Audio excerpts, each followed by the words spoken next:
أعوذ بالله من الشيطان الرجيم بسم الله الرحمن الرحيم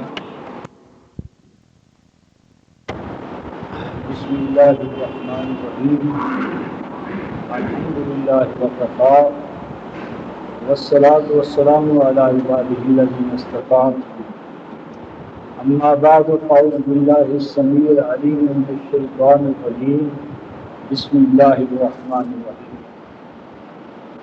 رفقان محترم، ہم قرآنی معیشت کے حوالے سے جنات ارض، زمینی جنات اور زمینی جنات کے حصول کے لیے جو قواعد ہیں، قوانین ہیں، اللہ تعالیٰ کی سنت ہے، اور اس کا سابقہ امتوں کے حوالے سے اور امت مسلمہ کے حوالے سے اللہ تبارک و تعالیٰ کے ہاں جو نظام ہے اس کے حوالے سے گفتگو کر رہے تھے۔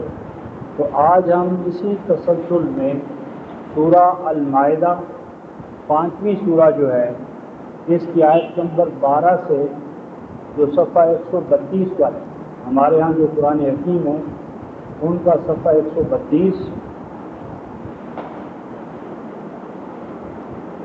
اور آیت نمبر 12 سورہ المائدہ۔ بسم اللہ الرحمن الرحیم۔ وَلَقَدْ أَخَذَ اللَّهُ مِيثَاقَ بَنِي إِسْرَائِيلَ وَبَعَثْنَا مِنْهُمُ اثْنَيْ عَشَرَ نَقِيبًا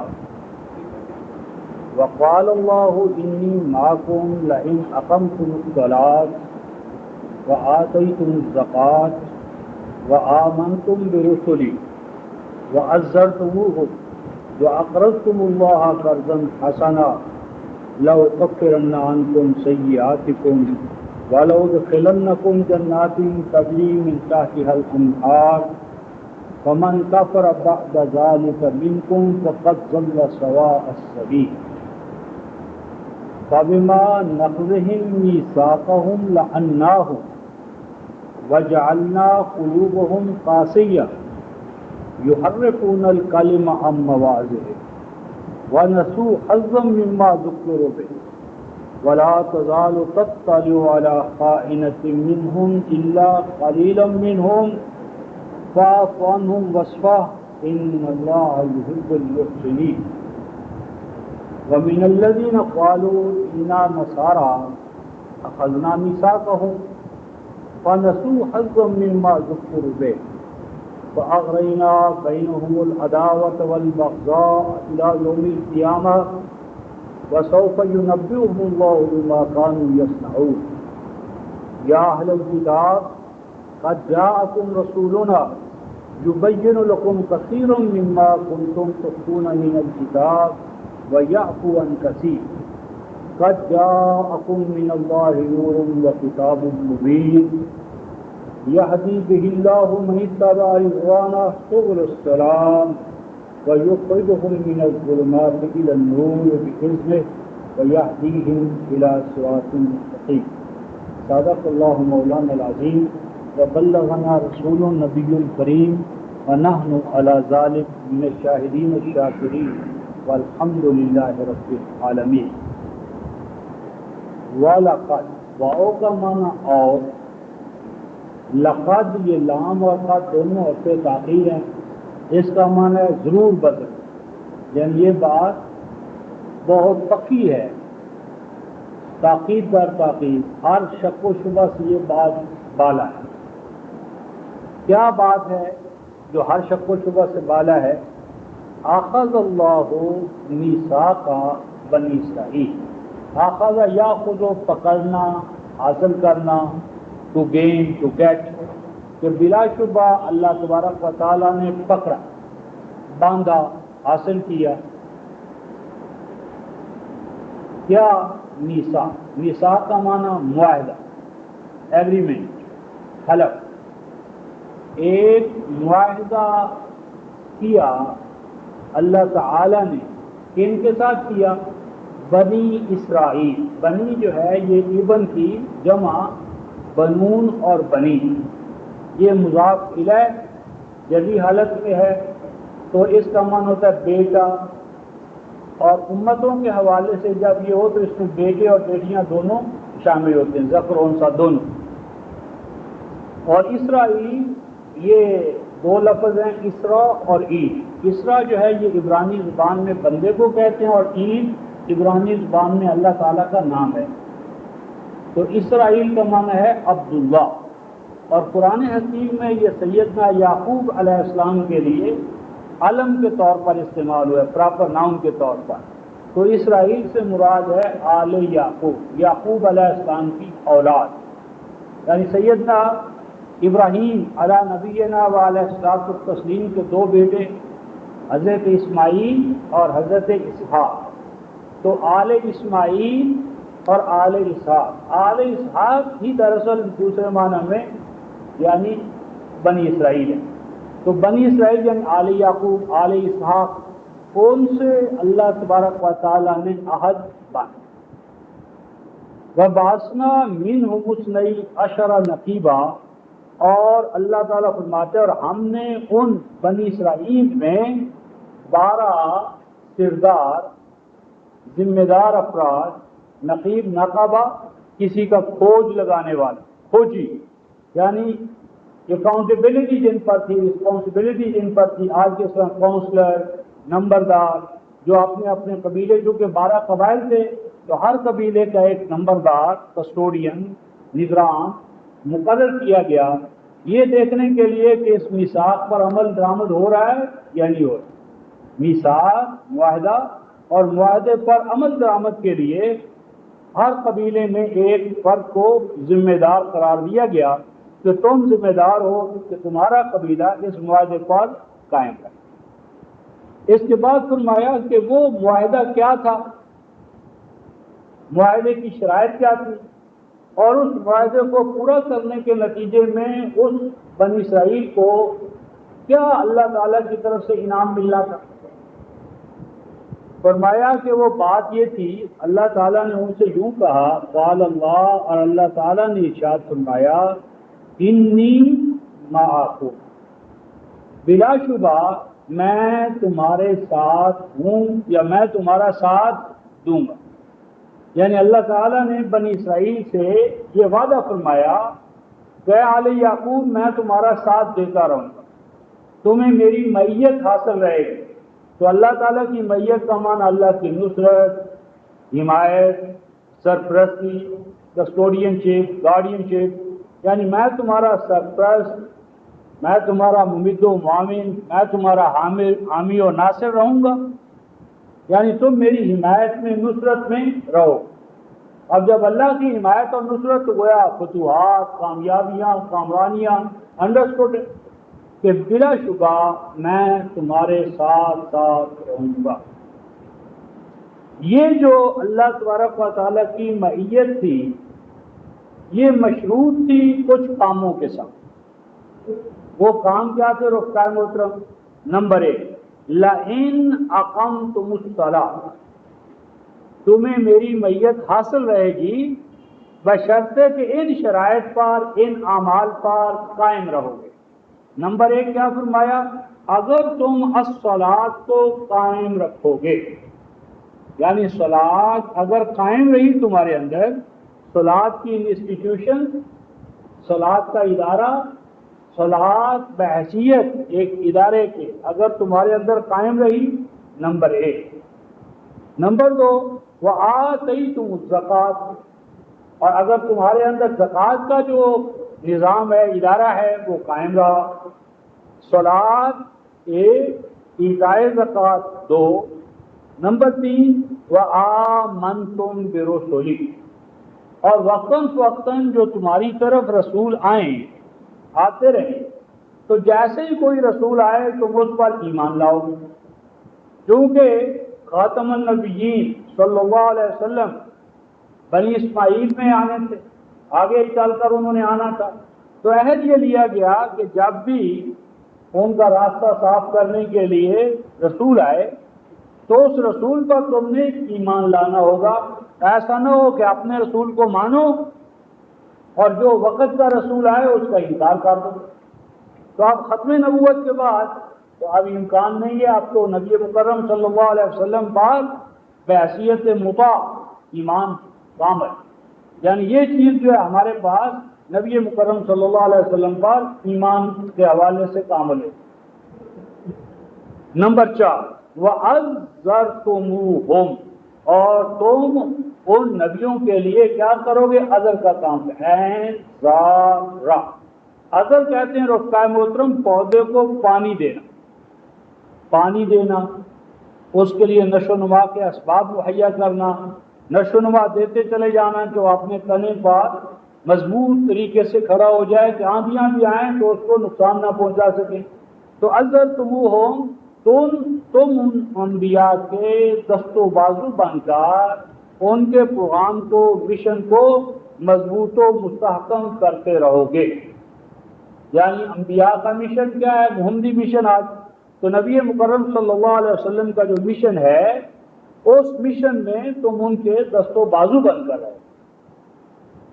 نمبر 5، وَأَقْرَضْتُمُ اللَّهَ قَرْضًا حَسَنًا، اور وقتاً فوقتاً اس نظام برحق کو قائم رکھنے کے لیے، اس کی ایکسٹینشن کے لیے، کنسولیڈیشن کے لیے تم اپنی صلاحیتیں، مال، وقت، جدوجہد اور قرض دیتے رہو گے۔ تم اپنی صلاحیتوں کا، مال و متاع کا اللہ کو کون سا قرض؟ حسنا، حسن پیدا کرنے کے لیے، یعنی فرد کی ذات میں حسن پیدا کرنا ہو، جماعتی مقاصد کے حوالے سے حسن درکار ہو، جہاں جہاں کوئی بگاڑ ہو، ہاں جی، جہاں جہاں کوئی قباحت پیدا ہو جائے، کمزوری پیدا ہو جائے، تو اس کمزوری کو، قباحت کو دور کرنے کے لیے، حسن پیدا کرنے کے لیے انفرادی اور اجتماعی سطح پر تم اپنی صلاحیتوں کا، مال و متاع کا بطور قرض اللہ تبارک و تعالیٰ کو دیتے رہنے کا عہد کر رہے ہو، اور اس پر قائم رہو گے۔ یہ 5 چیزیں تھیں رفقائے محترم، اقامت صلاۃ، ایتاء زکوٰۃ، ایمان بالرسل، تعزیر اور قرض حسن۔ اگر یہ کام تم کرو گے تو پھر کیا ہوگا؟ لَأُكَفِّرَنَّ عَنْكُمْ سَيِّئَاتِكُمْ، تو دور رکھوں گا، کفارہ یکفر، دور کرنا، تو دور رکھوں گا میں تم سے سیئاتکم، تمہاری بدحالیاں، زوال، ڈکلائن، جمود، انحطاط، توازن کو توڑنے والے اسباب و عوامل سیئہ، توازن شکن، تو توازن کو، ملی توازن کو، انفرادی توازن کو توڑنے والے اسباب، حالات، ان سے تم بچا لیے جاؤ، یعنی عروج رہے گا، قوت و طاقت، تمکن، استخلاف، یہ تمہارے پاس رہیں گے۔ اور یہ جو تکفیر سیئات ہے، اس کو جو ارشاد فرمایا، والا ادخلنکم، اور ضرور بضرور میں تمہیں داخل کروں گا اور داخل کیے رکھوں گا، داخل کروں گا، اور جب تک تم ان اعمال پر قائم رہو گے میں تمہیں داخل رکھوں گا، ضرور بضرور میں تمہیں داخل کروں گا، اور داخلہ ہو جانے کے بعد اس داخلے کو، دخول کو میں دوام دوں گا، چلتا رہے گا وہ تمہارا جنات میں داخلہ، ضرور بضرور میں تمہیں داخل کروں گا جنات، باغات، سرسبز و شاداب علاقوں میں۔ اب یہاں جو جنات آیا ہے، عام طور پر اس سے ہمارے ذہنوں میں یہ ڈالا گیا ہے کہ یہ آخرت کی جنت ہے، جنت آخرت کی، لیکن میں عرض کرتا ہوں، پچھلے بھی جو میں اتوار عرض کیا تھا، آج پھر عرض کرتا ہوں کہ یہ دراصل جنات ارضی ہیں، یہ زمینی جنات ہے، یہ زمین پر اللہ تعالیٰ کے سرسبز و شاداب علاقے جو اس نے عباد اللہ الصالحین کے لیے تمام وسائل سے مالا مال پیدا کیے ہیں، یہاں وہ مراد ہے، اخروی جنت مراد نہیں ہے۔ یعنی حیات ارضی میں سرزمین پر یعنی سرسبز و شاداب علاقے، ممالک، ہاں جی، سرب فلک پہاڑ، ندیاں، نالے، دریا، باغات اور ہر طرح کی نعمتوں سے لدے پدے باغات، یہ مراد ہے۔ تو ایسے سرسبز و شاداب علاقوں میں میں تمہیں داخل کروں گا اور یہ تمہارا داخلہ قائم رہے گا۔ کیسے سرسبز و شاداب علاقے؟ جنات تجری من تحتها الانہار، ایسے سرسبز و شاداب علاقے، عام ترجمہ اس کا یہ ہے کہ جن کے نیچے ندیاں، دریا، انہار رواں دواں ہوں گے۔ عام ہمارا تصور یہ ہے کہ یہ باغات اونچے ہوں گے اور جو سرسبز و شاداب باغات کو سیراب کرنے والے دریا وہ نیچے ہوں گے، لیکن یہ ترجمہ صحیح نہیں۔ اس ترجمے کے لیے آپ ایک حوالہ لکھ لیں، سورہ زخرف 43ویں سورہ کی آیت نمبر 51، جس میں فرعون نے یہ الفاظ کہے ہیں، الیس لی ملک مصر، یہ ملک مصر میرا نہیں ہے، وہذہ الانہار، اور یہ دریا تجری من تحتی، جو میرے نیچے رواں دواں ہیں۔ تو ایسا نہیں ہے کہ ان تمام دریاؤں کے اوپر فزیکلی فرعون بیٹھا تھا، بلکہ مراد کیا ہے؟ کمانڈ، دسترس، قوت۔ یہ یعنی یہ جتنے دریا ہیں، یعنی دریائے نیل اور اس کے ڈیلٹے میں بہنے والے ندیاں، نالے، یہ میرے تصرف میں ہیں، یہ میرے حکم سے، یعنی میں ان کے اوپر جو ہے نا وہ کامل وہ طاقت رکھتا ہوں۔ تو یہاں پر مراد ہے ایسے دریا، ندیاں اور نالے جو وقف ہوں گے ان علاقوں کو سرسبز و شاداب رکھنے کے لیے۔ ایسا نہیں ہوگا کہ سرسبز و شاداب علاقے ہمارے پاس مثلا اور دریاؤں کے منبع انڈیا کے پاس، جب وہ چاہے فلڈ پیدا کر دے اور جب چاہے قحط سالی پیدا کر دے، ایسا نہیں ہوگا۔ یہ ایسے سرسبز و شاداب علاقے ہوں گے کہ ان کی سرسبزی اور شادابی کے لیے جو دریا، ندیاں، نالے یعنی واٹر ریسورسز، وہ انہی کے لیے وقف ہوں گے، وہ انہی کا یعنی ان پر حق ہوگا کہ سب سے پہلے وہ انہیں یعنی ایریگیشن ان کی ہو۔ اور جو میں نے عرض کیا کہ یہ جنات حیات عرضی میں ہیں، یہ زمینی باغات ہیں، آخرت کے نہیں ہیں۔ کیوں؟ اس لیے کہ آخرت کے باغات کے حوالے سے ایک حوالہ میں نے عرض کیا تھا، دوبارہ عرض کرتا ہوں، سورہ الحجر 45ویں سورہ آیت نمبر 48، 15-48، آخرت کی جنت سے نکلنا ممکن نہیں ہوگا، وَمَا هُمْ مِنْهَا بِمُخْرَجِينَ، آخرت کی جنت سے ایمان والوں کو نکالا نہیں جائے گا، وہ اپنی الاٹمنٹ ہوگی، وہاں سے نکلنا نہیں ہوگا، اخراج نہیں ہوگا۔ لیکن یہ جو جنات ہیں جن کا ہمارے سامنے ذکر ہو رہا ہے، ان کے بارے میں ارشاد فرمایا جا رہا ہے فَمَنْ كَفَرَ بَعْدَ ذَلِكَ، اور جو ان باغات کو حاصل کر لینے کے بعد، ان میں داخل ہو جانے کے بعد، بعد ذالک، ان باغات کو پا لینے کے بعد، اچیو کر لینے کے بعد، حاصل کر لینے کے بعد، تو پھر جو کوئی ان کو پا لینے کے بعد کافر ہوگا، کفر کرے گا، نافرمان ہو جائے گا، گویا کہ ان باغات میں داخل ہو جانے کے بعد کفر کا امکان ہے۔ تو جب کفر کا امکان ہے تو یہ اخروی جنات نہیں ہے، کیونکہ اگر کفر کریں گے تو اخراج ہوگا، اور اخروی الجنہ سے اخراج ممکن نہیں، وَمَا هُمْ مِنْهَا بِمُخْرَجِينَ، اخراج نہیں ہوگا۔ تو اس سے معلوم ہوا کہ یہ حیات عرضی کی بات ہے، حیات عرضی کے باغات ہیں کہ جن باغات میں اگر داخل ہونے کے بعد تم نے کفر کیا تو پھر کیا ہوگا؟ فَقَدْ ضَلَّ سَوَاءَ السَّبِيلِ، تو یہ کفر ان کو الٹے راستے پر ڈال دے گا، اور الٹے راستے پر ڈل جانے کی وجہ سے کیا ہوگا؟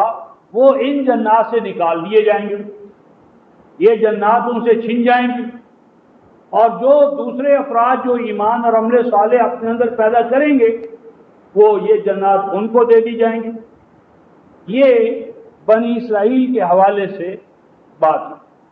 اب بنی اسرائیل نے اس میثاق میں کیا ڈنڈی ماری،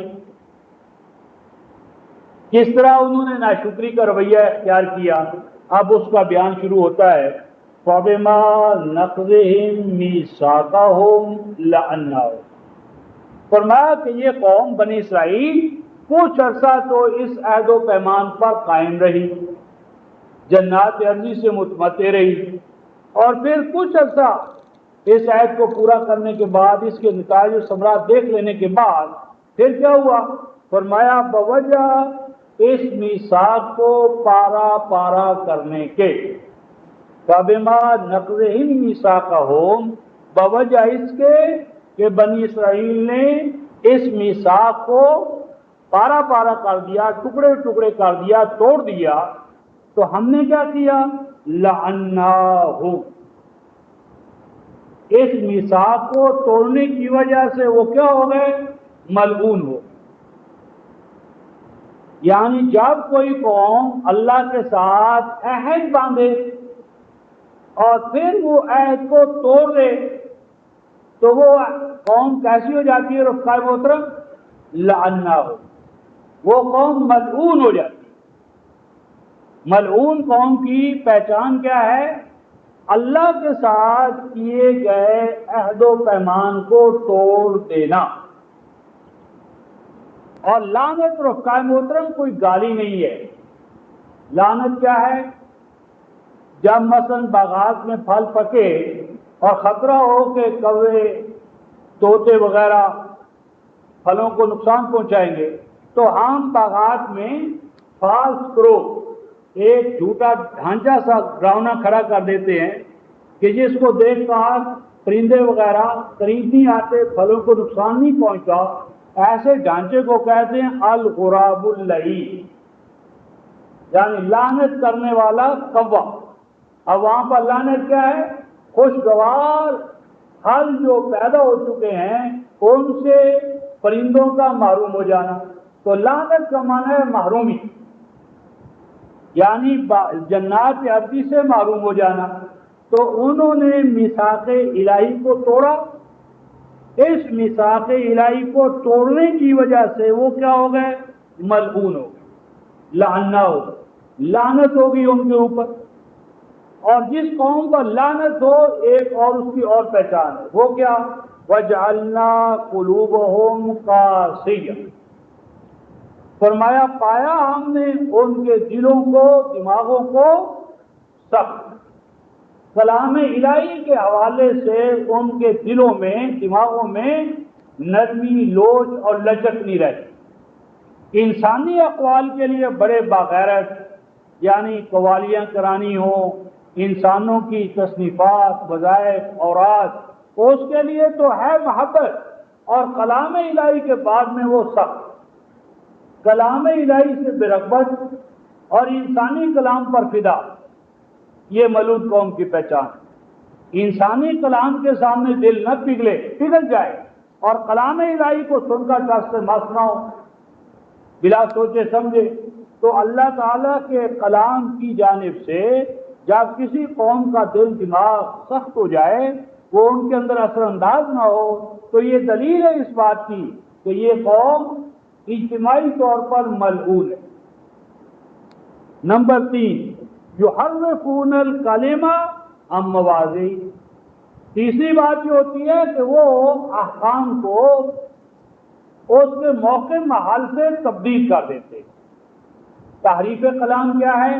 یعنی جس بات کو جس موقع محل، جسے ہم کہتے ہیں ریفرنس ٹو دا کنٹیکسٹ، جس سیاق و سباق میں بات ہو رہی ہے اس سیاق و سباق سے بات کو، احکام کو کاٹ دیتے ہیں، تراجم میں ڈنڈی مارتے ہیں۔ اللہ فرماتے ہیں ارأیت الذی یکذب بالدین، کیا دیکھا تو نے اس کو جو دین کی تکذیب کرتا ہے، اور ترجمہ کر دیا جو یوم الدین کی تکذیب کرتا ہے، جزاء الساعۃ کے دن کی تکذیب کرتا ہے۔ یعنی قرآن نفس دین کی تکذیب قرار دے رہا ہے، اور ترجموں میں قوسین میں ڈال دیا جزاء الساعۃ کے دن کی۔ تو یہ بھی تعریف ہے، اللہ تعالیٰ کے کلام کو موقع محل سے کاٹنا، اپنی طرف سے اضافے کرنا یا اپنی طرف سے کمیاں کرنا، اللہ تعالیٰ کے کلام کو اپنے عقائد پر فٹ کرنا، اپنے فرقہ وارانہ عقائد اور اعمال کی جسٹیفیکیشن کے لیے کتاب الہی کے اندر ناروا جسارتیں، یہ تحریف کلام کی شکل۔ اگلی بات کیا ہوئی؟ وَنَسُوا حَظًّا مِّمَّا ذُكِّرُوا بِهِ، فرمایا کہ احکام پر لڑ رہے ہیں اور احکام کے جو مقاصد ہیں، حکمتیں ہیں، ذکر الہی کا جو نصب العین ہے اس کو بھلا دیا۔ مثلا صلاۃ ہے تو صلاۃ پہ اس حوالے سے تو بحث ہوگی کہ بھئی ہاتھ کہاں رکھنے چاہیے، سینے پر رکھیں، ہاں جی، یا اس ناف کے اوپر رکھیں یا ہاتھ چھوڑ دیں، اس پر تو بحثیں اور فرقے، اور یہ بحث ہی نہیں ہوگی کہ قرآن کہتا ہے کہ اقیم الصلاۃ، صلاۃ کو قائم کرو، کیا ہوگا؟ ان الصلاۃ تنہی عن الفحشاء والمنکر، اگر صلاۃ کو قائم کرو گے تو صلاۃ تمہیں فحشاء اور منکر سے نکال باہر کرے، اس پر بحث نہیں ہوگی کہ فحشاء اور منکر ہے کیا، کہیں ہم سر سے پاؤں تک اس میں ڈوبے ہوئے تو نہیں، یعنی صلاۃ کی حیث قضائی پر جھگڑے ہوں گے، صلاۃ کی جو فارملزم ہے اس پر تو جھگڑے ہوں گے، لیکن صلاۃ کا مقصد کیا ہے؟ پھر جہاں کہیں قرآن میں صلاۃ ہے، اس کا دوسرا کاؤنٹر پارٹ کیا ہے؟ الزکوٰۃ، صلاۃ پر زور اور الزکوٰۃ کو نظر انداز کر دینا، یہ فاسق قوم کی پہچان۔ فرماتے ہیں کہ جب قوموں کا اللہ کے ساتھ کیا گیا عہد و پیمان وہ توڑتی ہیں تو اگلا جرم کیا کرتی ہیں؟ نسوا حظا مما ذکروا بہ، جن مقاصد کو بار بار یاد دلایا گیا تھا ان مقاصد کو کیا کرتے ہیں؟ پس پوچھ ڈال دیتے، حکمتیں ختم ہو جاتی ہیں، کولوں کے بیل کی طرح احکام کی ریپیٹیشن، یعنی صلاۃ ہے تو صوم ہے تو صوم کا معنی بھوکا اور پیاسا رہنا، بس غایت تقویٰ کا حصول نسبلین ہی نہیں ہوگا۔ تو یہ فرمایا کہ وہ بھول گئے، پس پوچھ ڈال دیا انہوں نے حق کو، پلیئر کو، حکمت کو، نسبلین کو، مقصد کو، مما ذکروا بہ، جو بار بار انہیں یاد دلایا گیا۔ اس کا نتیجہ کیا نکلے گا رفقائے محترم؟ وَلَا تَزَالُ تَطَّلِعُ عَلَىٰ خَائِنَةٍ مِّنْهُ، فرمایا دیکھو گے کہ وہ قوم ہمیشہ خیانت پہ خیانت کرے گی، کیوں کہ جب اللہ کے بعد میں رفقائے محترم ہم خائن ہو جائیں، جب اللہ اور رسول کے ہم وفادار نہ ہوں تو ہم ایک دوسرے کے وفادار کیسے ہوں گے؟ جو اللہ کے ساتھ کیے گئے عہد و پیمان کو توڑتا ہے، اللہ کے عہد میں خیانت کرتا ہے، وہ میرے اور آپ کے ساتھ کیے گئے عہد و پیمان کو کیسے پورا کرے؟ جو اپنے ماں باپ کا نہیں ہے وہ میرا اور آپ کا کیا ہوگا؟ فرمایا کہ جب وہ اللہ تعالیٰ کے ساتھ کیے گئے عہد و پیمان کو توڑیں گے اور یہ 5 مرحلہ مجرمانہ زندگی کا ان کے اندر غلبہ آ جائے گا تو کیا ہوگا؟ وَلَا تَزَالُ تَطَّلِعُ عَلَىٰ خَائِنَةٍ مِّنْهُمْ، اے رسول ہمیشہ تم باخبر ہوتے رہو گے، کن سے؟ عَلَىٰ خَائِنَةٍ، ان کی خیانتوں سے۔ آج ایک طرف کی خبر خیانت، فلاں جگہ اتنا خبر، فلاں جگہ اتنا کرپشن، فلاں جگہ اتنا ماردھاڑ، فلاں جگہ ڈاکہ، فلاں جگہ یہ، تو ہر طرف سے تمہیں ان کی خیانتوں کے باب میں اطلاعات ملتی رہیں۔ الا قلیلا منہم، ہاں بہت تھوڑے ہوں گے کہ جو عہد پر قائم ہیں، وہ خیانتوں سے پاک، ادروائز اکثریت جو ہے وہ کرپشن کا شکار۔ تو کیا کیا جائے؟ فرمایا فاعف عنہم واصفح ان اللہ یحب المحسنین، فرمایا کہ ان سے الجھو مت، ان سے 10 پنجہ مت لو، ان کے ساتھ الجھنے کی بجائے تم اپنا کام کیے جاؤ اور حسن کارانہ انداز میں دعوت کے کام میں لگے رہو، تمہاری ذمہ داری یہی۔ فرمایا اس کے بعد، اور جب یہ آل یعقوب یا یہود کا یہ مرحلہ بھی گزر گیا تو بنی اسرائیل کے خاتم سیدنا مسیح علیہ السلام مبعوث ہوئے۔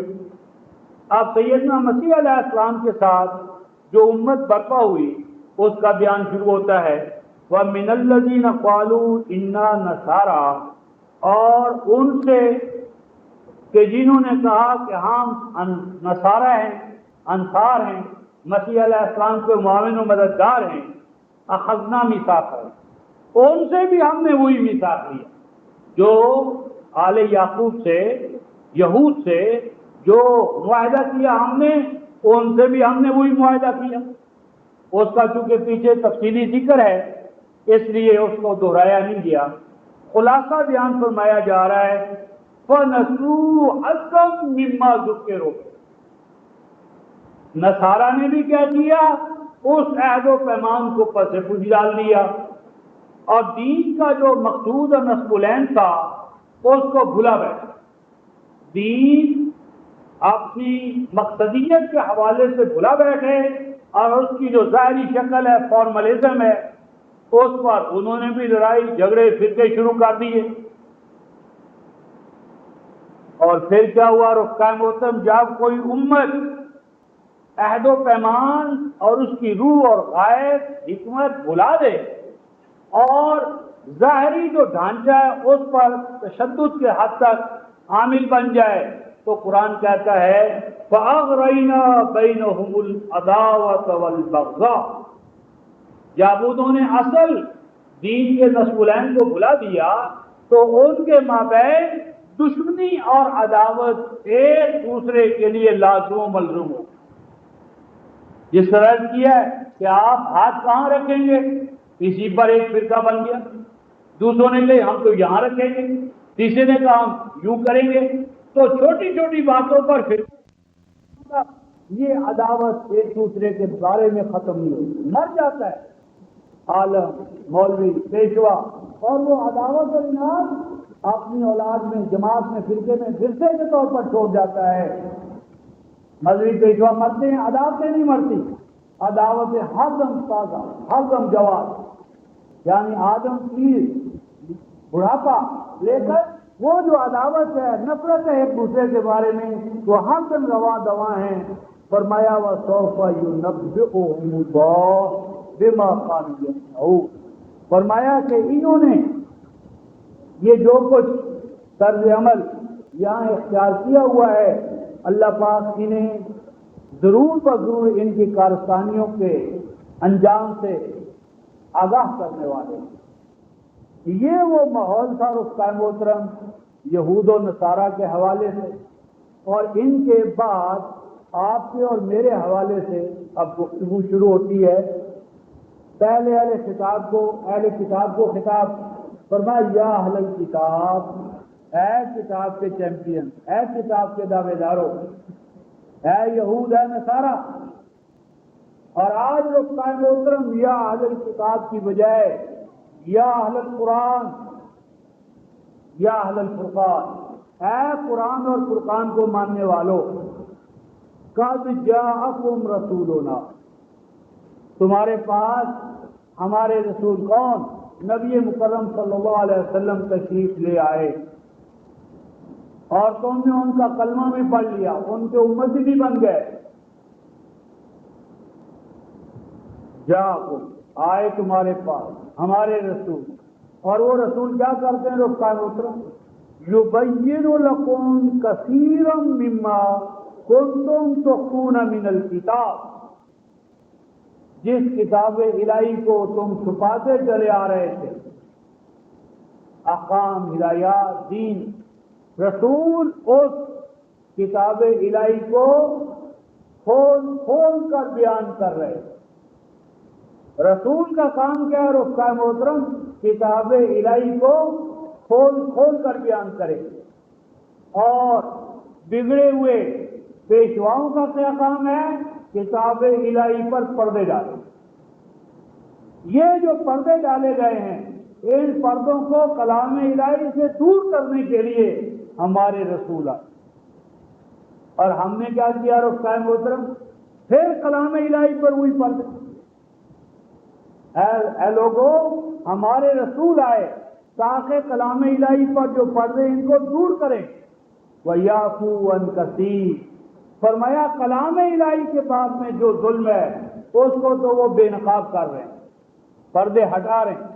اب مسئلہ تمہارے شخصی کردار کا، شخصی کمزوریاں، تو رسولوں کا کام شخصی کمزوریوں کے حوالے سے افراد اور امتوں کو بے نقاب کرنا نہیں ہے، ان کی مجرمانہ حیثیت جو کلام الہی کے حوالے سے ہے اس کو تو وہ بیان کرتے ہیں، شخصی کریکٹر اس کا سیا پانچا کرنا یہ ان کا نصب نہیں ہوتا۔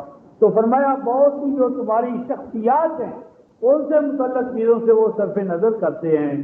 بس اے لوگوں، قد جاءکم من اللہ نور و کتاب مبین، اے یہود، اے نصارہ اور اے ہم سب نو انسانی، فرماتے ہیں کہ تمہارے پاس آ گیا من اللہ، اللہ کی جانب سے کیا آ گیا رفتار محترم؟ نور و کتاب مبین، نور آیا، اور یہ جو نور کے بعد آیا ہے رفتار محترم و کتاب مبین، عام طور پر یہاں یہ سمجھا جاتا ہے کہ نور ہے نبی مکرم صلی اللہ علیہ وسلم اور کتاب مبین ہے قرآن پاک۔ اسی آیت سے یعنی نور کا عقیدہ ایک بہت بڑے طبقے میں آیا کہ جی حضور علیہ السلام نور ہیں، دیکھو دو چیزیں، نور اور کتاب مبین۔ یہ رفتار محترم دو چیزیں ہیں یا ایک ہی چیز کے دو شیڈ ہیں؟ نور یعنی عربی زبان میں واؤ یعنی کے معنی میں بھی آتا ہے، اور عین یعنی دو چیزوں کو بیان کرنے کے لیے بھی آتا ہے۔ اس کے لیے دلیل کیا ہوتی ہے؟ قرینہ۔ مثلا ہم جب کہیں کہ میں نے شیر دیکھا تو امکان ہے کہ جنگل کا شیر مراد ہو، اور یہ بھی امکان ہے کہ رجل شجاع بہادر انسان مراد ہو۔ اب جب میں کہتا ہوں کہ رأیت الاسد، میں نے شیر دیکھا، اور پھر کیا کہا؟ یرمی السہم، وہ تیر چلا رہا تھا۔ اب یرمی السہم بتا رہا ہے قرینہ کہ اصل سے مراد حیوان مفترس جنگل کا بادشاہ مراد نہیں ہے۔ کیوں کہ یرمی السہم ممکن نہیں۔ یا کہتا ہے رأیت الاسد یخطب القوم، میں نے اسد کو دیکھا قوم کو خطاب کر رہا تھا۔ اب جو یخطب القوم ہے یہ بتاتا ہے کہ اسد سے مراد خطیب ہے، رجل شجاع ہے جو اپنی قوم کو خطاب کر رہا ہے۔ تو یہ ہوتا ہے رفتار محترم قرینہ، جس کو کہتے ہیں قرینہ صارفہ، ریفرنس ٹو دا کنٹیکسٹ۔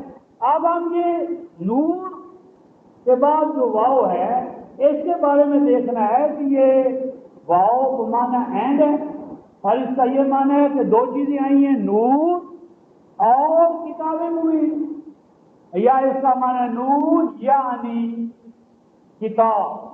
کیسی کتاب؟ مبین، سیلف ایکسپلینیٹری۔ تو یہ اختلاف ہو گیا، ایک نے کہا نور الگ ہے، کتاب مبین الگ ہے۔ ہم نے کہا نہیں بھائی، نور یعنی واؤ کا معنی یعنی، نور سے مراد کیا ہے؟ یعنی کتاب۔ کیسی کتاب؟ Self explanatory. اب یہ ہو گیا اختلاف، حل کیسے کریں؟ ضابطہ سورہ شورى 42ویں سورہ آیت نمبر 10، ما اختلفتم فیہ من شیء فحکمہ الی اللہ، اللہ کے کلام اور دین میں جو اختلاف ہو اس کو اللہ فرماتے ہیں میں اس کا رامن دور کرنے کا، تم لوٹو میری کتاب کی جانب۔ بس یہ اختلاف بھی ہے، اس کا حل بھی اللہ کی کتاب میں ہے، اور دور کہیں جانے کی ضرورت نہیں، بہت قریب ہے۔ اگلی آیت ہی میں اس کا حل موجود ہے، لیکن مقامی افسوس ہے یہ آیت پر سال پشاور سے کراچی تک خطابات کریں گے اور آیت کا اگلا حصہ نہیں پڑھیں گے۔ آیت کے بعد اگلی آیت جو آئی اس کو تو پڑھو، نہیں جی ہم نے جو پڑھا کیا وہ قرآن نہیں ہے؟ کسی نے ملک صاحب سے پوچھا بھائی تم صلاۃ ادا نہیں کرتے؟ اس نے کہا یہ تو قرآن میں لکھا ہوا ہے کہ صلاۃ کے قریب بھی نہ جاؤ۔ انہوں نے کہا یہ کہاں؟ کہتے ہیں قرآن میں نہیں پڑھا تو نے کہ لا تقربوا الصلاۃ، صلاۃ کے قریب نہ جاؤ؟ انہوں نے کہا ہاں یہ تو ہے بات، بھائی ہم نہیں جاتے تو کہ لکھا ہوا ہے لا تقربوا الصلاۃ۔ تو کہا بھائی مولانا صاحب ذرا آگے تو چلو اگلی آیت کو پڑھو۔ انہوں نے کہا سارا قرآن کس نے پڑھے؟ جتنا بھی جگہ پڑھ لیں، جتنی بھی توفیق مل جائے اتنے ہی چھوڑیں، تو اتنے پر ہم نے عمل کیا، اگلے پر آپ عمل کر لیں۔ تو یہ بات جو ہے یہ تحریف ہے۔ تو کیا ہے یہ جو ارشاد فرمایا گیا کہ کتاب مبین اور آگے کیا ہے لا، آیت کا نشان اور آیت کے نشان کے اوپر لکھا ہوا ہے لا۔ اس لا کا معنی ہوتا ہے رفقا محترم پرنسپل کلاس کے بعد جب سبارڈینیٹ کلاسز آئیں اور وہ ایکسپلین کر رہی ہوں پرنسپل کلاس کو، تو وہاں پر یہ لا آتا ہے، یعنی بات ابھی نامکمل ہے، بات کو آگے بڑھاؤ۔ تو جب ہم بات کو آگے بڑھائیں گے لا کے بعد تو فیصلہ ہو جائے گا۔ فیصلہ یوں ہو جائے گا کہ ہم ایک ہائپوتھیسس مفروضہ قائم کر لیتے ہیں کہ ہاں بھائی تمہاری بات صحیح ہے۔ کیا بات صحیح ہے؟ کہ ایک نور ہے یعنی نبی مکرم صلی اللہ علیہ وسلم، اور دوسری چیز کیا ہے کتاب۔ دو چیزیں ہو گئی نا، یعنی اللہ تعالیٰ کی طرف سے دو چیزیں آئیں، نور یعنی حضور علیہ السلام، اور دوسری چیز کیا کتاب مبین قرآن پاک۔ اب اللہ تبارک و تعالیٰ نے دو چیزیں بھیجی، یہ پہلا مفروض ہے۔ اگر یہ صحیح ہے تو اگلی آیت کہتی ہے یہ غلط ہے۔ کیوں؟ آگے دیکھیے یہدی بِاللہ، اگر کتاب اور نور مبین اللہ کی نظر میں دو چیزیں ہوتی رفقا محترم تو یہدی بہی نہ آتا، بہی مفرد ہے، بے ہی، بے کا معنی ساتھ اور ہی اصل میں کیا ہوگا کی جلی حالت ہے۔ اگر ہی ایک کو ظاہر کر رہا ہے تو اگر دو چیزیں ماقبل مذکور ہوتی تو قرآن کیا تھا یہدی بہما، یہدی بہما، ان دونوں کے ذریعے اللہ ہدایت دیں گے۔ یعنی کیا عجب بات ہے کہ اللہ اپنے ہاں سے بھیجے تو دو چیزیں اور کہے ہدایت میں ایک سے دوں گا، تو دوسری کو بھیجنے کا کیا فائدہ؟ اللہ کی طرف سے دو چیزیں آئیں اور اللہ کہے لیکن ہدایت میں ایک کے ذریعے دوں گا، تو دوسری کو بھیجنے کا کیا فائدہ؟ بس یہدی میں ہی یہ اس بات کا واضح قرینہ ہے کہ یہاں ماقبل دو چیزیں مراد نہیں ہیں، ایک ہے، یعنی کتاب مبین ہی وہ نور ہے جو اللہ تبارک و تعالیٰ کی طرف سے آیا ہے، یعنی کتاب نور مبین ہے، نور مبین کتاب مبین ہے۔ پاس اس کتاب مبین قرآن پاک کے ذریعے اللہ آج بھی ہدایت دے رہے ہیں اور اللہ قیامت تک ہدایت دیتے رہیں گے، یعنی اللہ اس قرآن پاک کے ذریعے ہدایت دے رہے ہیں اور دیتے رہیں گے۔ گویا کہ نوع انسانی کے لیے رفقا محترم ہدایت کا ضامن کون ہے؟ قرآن پاک۔ نوع انسانی کو جب بھی ہدایت ملے گی اور جب تک ملے گی کس سے ملے گی؟ قرآن پاک کے ذریعے۔ یعنی اگر آج ہم جس وقت بھی چاہیں اللہ کے ہاں سے ہدایت سے فیض یاب ہونے کے لیے تو ہمیں قرآن کے پاس ہونا ہوگا، قرآن کو ہادی ماننا ہوگا، قرآن کی ہدایت کے سایوں میں چلنا ہوگا۔ یہدی بِاللہ، اللہ پاک اس قرآن پاک کے ذریعے ہدایت دے رہے ہیں، دیتے رہیں گے، سائل مراد پر پہنچتے رہیں گے اس قرآن پاک کے ذریعے۔ کون پہنچیں گے؟ من اتبع رضوانا، جو پیچھے پیچھے چلیں گے اللہ کی مرضی، یعنی جو اللہ کے کلام کو اپنی مرضی کے پیچھے چلائیں وہ قرآن پڑھنے کے باوجود بھی قرآن کی گائیڈنس نہیں پا سکتے۔ قرآن کی ہدایت سے فیض یاب ہونے کے لیے شرط ہے، کیا شرط ہے؟ کہ اللہ کے کلام کے پیچھے چلنے والے ہوں، پری کنسیوڈ آئیڈیاز لے کر نہ آ جائیں، اپنی فرقہ وارانہ تصورات کی روشنی میں رنگین فرقہ وارانہ اینکوں کے ذریعے ہم کلام الہی کو نہ پڑھیں، کلین سیٹ لے کر آئیں، ساری ماقبل کی فرقہ وارانہ ذہنیتیں اینکیں اتار کر آئیں، قرآن کو صرف قرآن کی روشنی میں پڑھیں، تو پھر کیا ہوگا؟ سبل الصلاح، اللہ پاک اپنے ان بندوں کو سلامتی کی راہوں پر چلائیں گے، ایک نہیں، معیشت میں، معاشرت میں، سیاست میں، دین میں، دنیا میں سلامتی کی راہیں جگمگاتی ہوئی روز روشن کی طرح ان کے سامنے آیا ہوں گی. وَيُخْرِجُهُم مِّنَ الظُّلُمَاتِ إِلَى النُّورِ بِإِذْنِهِ، اور اللہ اپنے قانون کے ذریعے، اذن بمانا قانون، حوالہ لکھ لیں سورہ الاعراف آیت نمبر 58. اور اللہ پاک اپنے ٹھہرائے ہوئے قانون کے ذریعے اس قرآن پاک کے حوالے سے اس امت کو اور قیامت تک کی امتوں کو تاریکیوں سے نکال کر اپنے نور کی جانب لائیں گے. وَيَهْدِيهِمْ إِلَىٰ صِرَاطٍ مُسْتَقِيمٍ، اور اللہ اس قرآن پاک کے ذریعے ان امتوں کو صراط مستقیم پر گامزن رکھیں گے. جب تک یہ قرآن کے ساتھ رہیں گے صراط مستقیم روز روشن کی طرح ان کے سامنے رہے.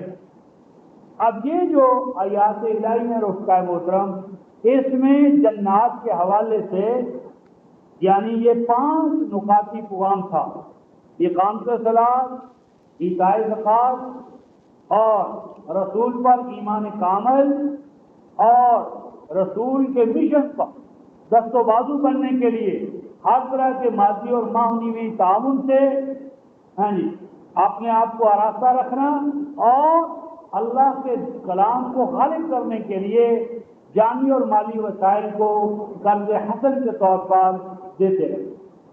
اس ضمن میں رفقائے محترم اس آخری بات کو کہ نور اور کتاب مبین کا جو ذہن میں ہے ایک آیت پیش کر کے اور پھر یہ جو تعزیر ہے اس پر ایک گفتگو کرتے ہیں. اس ضمن میں رفقائے محترم میں 666 صفحہ ہے کہ رسول اور نور قرآن پاک الگ الگ ہے. رسول اس نور کو لانے والے ہیں، رسول حامل نور ہے، نور اپنی ذات میں قرآن پاک ہے. یہ 666 صفحے پر سورہ تغابن آیت نمبر 8. فآمنوا باللہ آیت نمبر 8، 64 سورہ 666 صفحہ. فآمنوا باللہ ورسول، پس ایمان لاؤ اللہ پاک. اللہ ایک الگ انٹیٹی ہے، ذات ہے، پس اللہ پر ایمان لاؤ. اللہ ایک متعین معروف جانی پہچانی ذات ہے. وہ رسول ہی، اور اللہ کے رسول پر ایمان لاؤ. اب اللہ الگ، رسول الگ. اور آگے ہے وَالنُّورِ الَّذِي أَنزَلْنَا، اور اس نور پر ایمان لاؤ جسے ہم نے نازل. یعنی اللہ الگ، رسول الگ، نور الگ. اور فرمایا وَاللَّهُ بِمَا تَعْمَلُونَ خَبِيرٌ، اور اس جذبہ محرکہ کے تحت عمل کرو کہ جو عمل کرو گے اللہ کی نظر میں رہے گا اور وہ تمہیں اس کے اجر و ثواب سے معروم نہیں فرمائے. اب یہاں اللہ الگ، رسول الگ اور نور الگ. اگر رسول اور نور ایک ہی چیز ہوتے تو وَالنُّورِ الَّذِي أَنزَلْنَا کہنے کی ضرورت نہیں. اسی طرح رفقائے محترم ہم سورہ الاعراف جہاں نبی مکرم صلی اللہ علیہ وسلم کا خاص طور پر ذکر ہمارے سامنے آئے گا، 157 آیت سورہ الاعراف، 205 صفحہ، 205 صفحہ.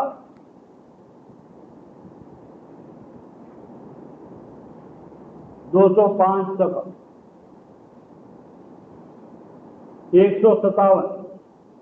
نبی امی ماقبل جو ان کی اتباع کریں گے ان پر اللہ کی خصوصی رحمتیں نازل ہوں گی. تو آیت 157 کا ہم آخری حصہ لے رہے ہیں رفقائے محترم 205 صفحے پر.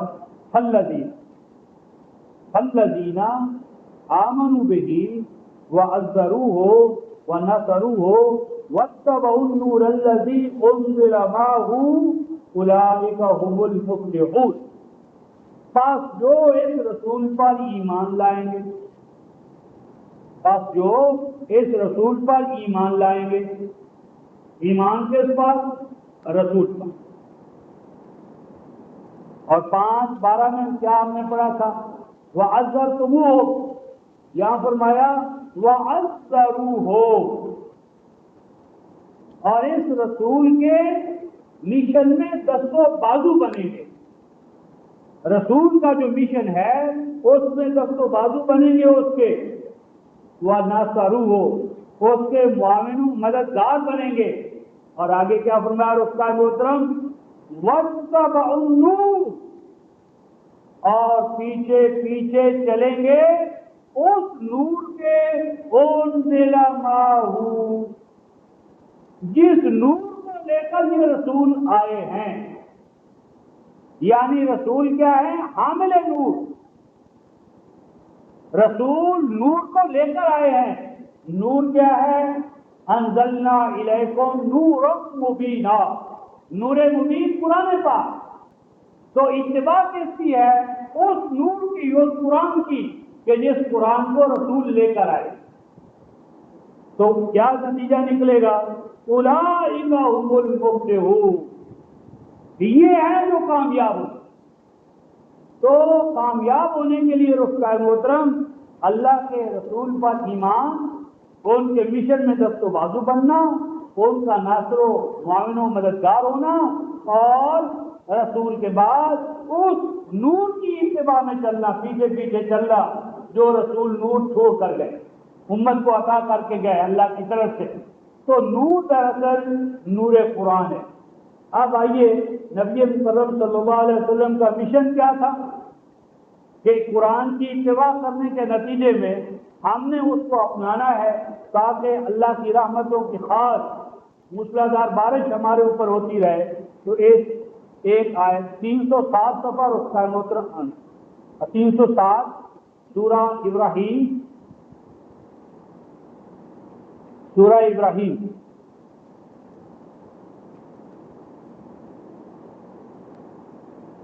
سورہ ابراہیم 14ویں سورہ ہے، 307 صفحہ. الف لام را کتاب انزلناہ الیک. یہ الف لام را یہ نبی مکرم صلی اللہ علیہ وسلم کے صفاتی اسماء. الف سے مراد آپ کا امین ہونا، لام سے مراد آپ کا لین القلب ہونا، اور یہ جو را ڈبل ہے رسول رؤوف الرحیم، رسالت اور آپ کا رؤوف الرحیم ہونا. اے امین، لین القلب، رؤوف الرحیم رسول. کتاب، یہ قرآن وہ گراں قدر عظیم الشان کتاب ہے.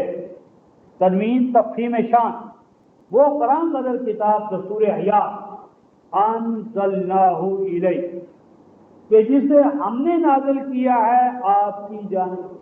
یہ آپ کے دل دماغ کی پیداوار نہیں ہے، آپ اس کے مصنف نہیں ہیں، آپ اس کو اوریجنیٹ کرنے والے نہیں ہیں، بلکہ آبجیکٹولی خارج سے یہ آپ کے دل دماغ کا دل بار اللہ کی طرف سے اس کا القاء ہوا ہے، نزول ہوا ہے.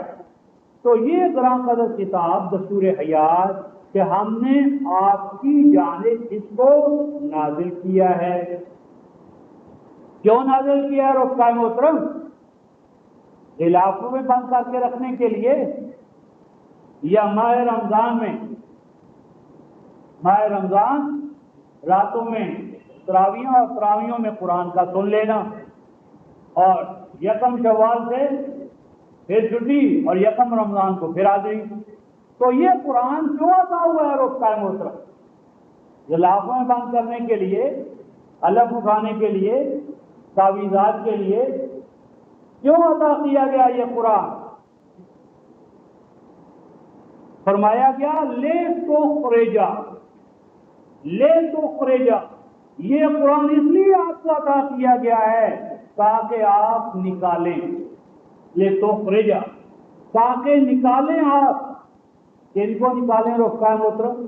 الناس، العرب نہیں کا، العجم نہیں کا، الہند الپاکستان نہیں کا، الناس.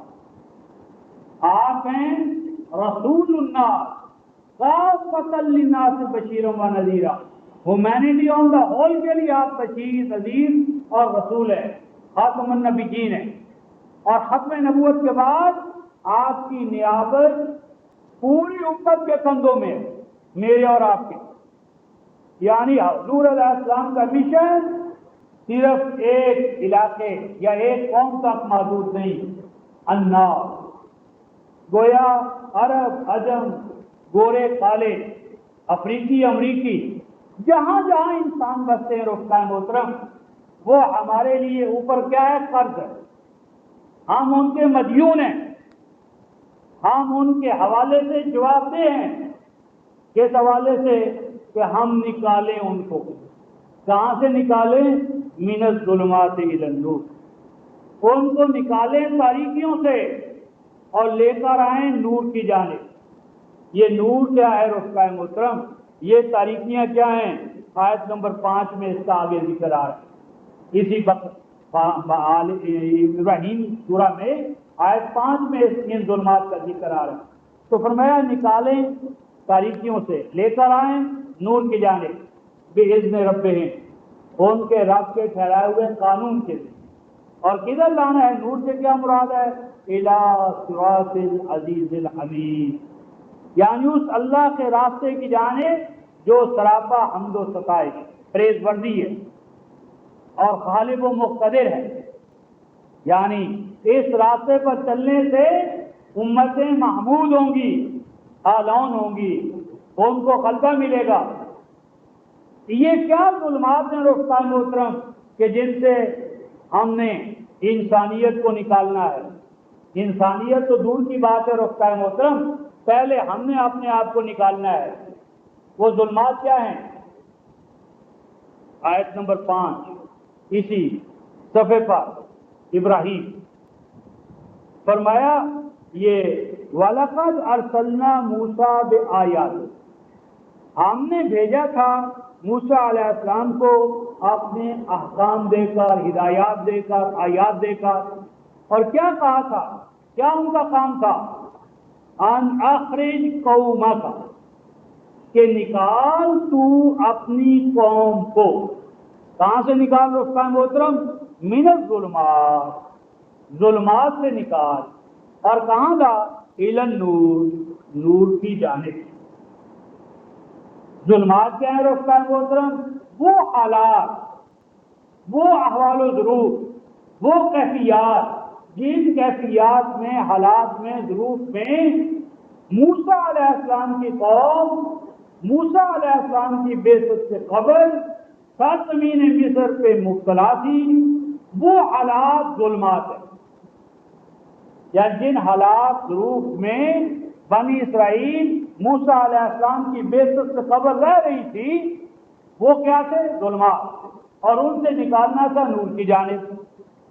کیونکہ رفقا محترم یہ ہمارا اور آپ کا حال بھی ہے، اس لیے میں چاہتا ہوں کہ وہ حوالہ بھی آپ کے سامنے رکھ دوں کہ وہ حالات کیا تھے، وہ ظلمات کیا تھے کہ جن سے بنی اسرائیل کو نکالنا مطلوب تھا موسیٰ علیہ السلام کی بعثت کے ذریعے. اور یہی میرے اور آپ کے حوالے سے مطلوب ہے. تو اس لیے ہم ایک حوالہ دیکھ رہے ہیں 461 صفحہ، 461 صفحہ. وہ حالات یہ تھے، ظلمات یہ تھی بنی اسرائیل میں کہ جن سے موسیٰ علیہ السلام نے ان کو نکالا. سورہ القصص 28ویں سورہ میں آیت نمبر 1 سے لے کر رفقا محترم 6 تک اس کا حوالہ لکھ رہی. آپ تفصیل سے خود اس کا مطالعہ کریں اس مقام کا. سے مراد طاہر و مطہر، سین سے مراد سید سمیع طاہر، سید سمیع طاہر ساجد. اے طاہر و مطہر، اللہ کا کلام سننے اور سنانے والے، اے نوع انسانی کے سردار، اے نوع انسانی کے حوالے سے کلام کی سماعت کا انتظام کرنے والے، اے محمد مرسل. بلا شبہ یہ ایک سیلف اسپیکنگ کتاب کی آیات ہیں جو ہم آپ کے سامنے بیان کر رہے ہیں. اور اس وقت بالخصوص موسیٰ اور فرعون کے حالات ایک حقانی مقصد کے پیش نظر بیان کرنے مطلوب ہیں. تاکہ اس سے فیضیاب ہو وہ قوم جو ایمان کا دعویٰ کرتی ہے۔ بلا شبہ فرعون کہ سرکش ہو گیا وہ سرزمین مصر میں، اور سرکشی اس کی کیا تھی؟ جعل اہلہا شیعا، کر دیا تھا اس نے سرزمین مصر میں رہنے والوں کو گروہوں میں بانٹ دیا، طبقات میں بانٹ دیا۔ ظلمت کیا ہے رفقا محترم؟ فرقہ پرستی، امت کا اختلاف و تفرقہ میں مبتلا ہونا ظلمت ہے، اور امت توحید پر قائم رہے، اپنی وحدانیت پر قائم رہے، اس کی صفوں میں وحدانیت ہو، ایک امام، امت ایک، کتاب ایک، قبلہ ایک، تو ایک کا ہو، اتحاد ہو، وحدت ہو، فکری و نظری اتحاد، یہ نعمت اور نور ہے۔ اختلاف و تفرقہ ظلمت ہے، کلاسز میں بٹ جانا ظلمت ہے، گروہوں اور طبقات میں بٹ جانا ظلمت ہے۔ کر دیا تھا مصر کے رہنے والوں کو، فرعون نے کیا کر دیا تھا؟ طبقات میں بانٹ دیا تھا، ایک گروہ کو کمزور کرتا تھا، دوسرے کو طاقتور بناتا تھا، اور یہ بڑا فسادی۔ فرمایا ہم نے فیصلہ کیا کہ جن کو کمزور بنا دیا گیا ہے ان پر انعام کریں اور ان کو امام بنائیں اور ان کو زمین کی وراثت عطا کریں، زمین کا والی و وارث بنانا، امام اور امامت عطا کرنا، یہ نور ہے۔ امتوں کے لیے نور کیا ہے؟ امامت۔ امتوں کے لیے نور کیا ہے؟ وراثت ارضی۔ امتوں کے لیے نور کیا ہے؟ توحید الہ۔ امتوں کے لیے نور کیا ہے؟ امت کی صفوں میں ہر طرح کا اتحاد اور وحدت۔ اور ظلمت کیا ہوئی؟ اختلاف، تفرقہ، امامت کا الگ الگ ہو جانا، وراثت ارضی سے معروم ہو جانا، تمکن و استخلاف سے معروم ہو جانا، یہ ظلمات۔ اور آگے فرمایا وَنُمَكِّنَ لَهُمْ فِي الْأَرْضِ وَنُرِيَ فِرْعَوْنَ وَحَامَانَ وَجُنُودَهُمَا مِنْهُمْ مَا كَانُوا يَحْذَرُونَ۔ اور فرعون اور حامان نے اور ان کے لاؤ لشکر نے بنی اسرائیل کے لیے جو ظلمات کے حالات پیدا کر دیے تھے، ان سے ان کو نجات تھا۔ اسی چیز کا دوسرا نام رکھتا ہے محترم جنت ارضی۔ جنت ارضی کیا ہوئی؟ خلافت کا نظام، وہ خلافت جو امت کو وحدانیت میں لے آئے، اللہ کی توحید کو اسٹیبلش کرے، اقامت صلاۃ اور ایتاء زکوٰۃ۔ تو یہ جو چند ایک حوالہ جات ہیں رفقا محترم، اس میں ہمارا زور بنی اسرائیل کے حوالے سے رہا۔ اب یہ موضوع اگلے درس سے ختم ہوگا، اور نبی مکرم صلی اللہ علیہ وسلم پر ایمان لانے والی امت جو تا قیام قیامت پھیلی ہوئی ہے، اس کے لیے جنت ارضی کی ضمانت اللہ تعالیٰ نے کس چیز میں رکھی ہے، اور اس ضمن میں ہمارے فرائض و واجبات کیا ہے، اگلے اتوار کو 9:30 بجے انشاءاللہ اس موضوع کو گفتگو کریں گے۔ تو آپ